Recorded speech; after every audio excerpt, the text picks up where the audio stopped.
नमस्कार साथियों, आज हम जानेंगे एक अद्भुत युद्ध की कथा जहां लड़ाई केवल बल की नहीं थी बल्कि ज्ञान और अज्ञान के बीच थी। यह कहानी है भगवान हरि यानी विष्णु और असुर हयग्रीव की। यह एक ऐसी लीला है जिसमें वेदों की रक्षा, सत्य की विजय और अहंकार का अंत होता है।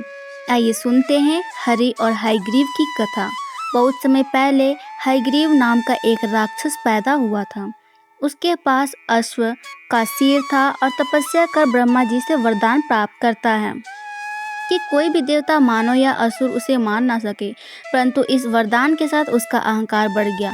वह सोचने लगा, अब मैं अमर हूँ, अब मैं ही सबसे बड़ा हूँ। हयग्रीव का यह पता चला कि वेदों में वो ज्ञान छुपा है जो पूरे ब्रह्मांड को चलाता है।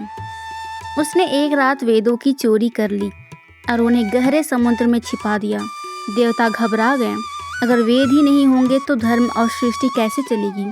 वे भागे भागे भगवान विष्णु के पास पहुँचे। भगवान विष्णु ने सब कुछ सुनकर आंखें बंद की। उनका मन व्याकुल हो उठा।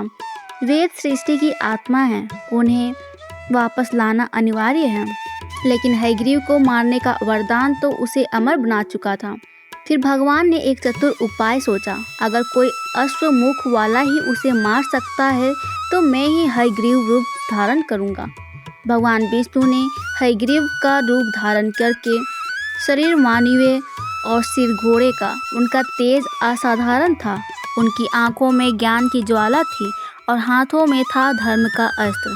भगवान विष्णु हयग्रीव रूप में समुद्र की गहराई में पहुँचे। वहाँ उन्होंने देखा हयग्रीव वेदों को अपने पास छिपाए बैठा है। तभी वहाँ शुरू हुआ धर्म और अधर्म का युद्ध, ज्ञान और अज्ञान का संग्राम।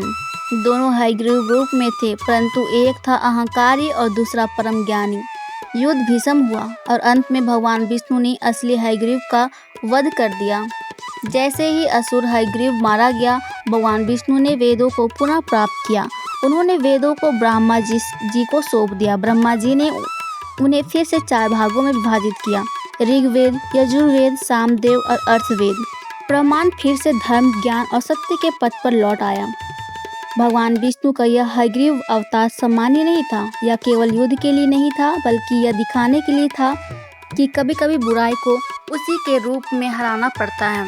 जहाँ अज्ञान फैलता है वहाँ ज्ञान ही सच बनता है। जहाँ अहंकार बढ़ता है वहाँ नम्रता और सत्य ही अधिकार बनते हैं। यह कथा हमें सिखाती है, कभी भी ज्ञान को छोटा ना समझे। ज्ञान ही ब्रह्मांड का आधार है। अहंकार चाहे कितना भी बड़ा हो, सत्य के आगे वह गिरता ही है। जब कोई भी उपाय ना बचे तो ईश्वर रूप बदलकर भी भक्तों की रक्षा करते हैं। तो साथियों, यह थी हरि और हयग्रीव की कथा। एक ऐसी कथा जो दिखाती है कि ईश्वर केवल शक्ति नहीं बल्कि नीति, चतुराई और प्रेम भी है। यदि आपको यह कथा पसंद आई हो तो कृपया अपने अपनों के साथ साझा करें।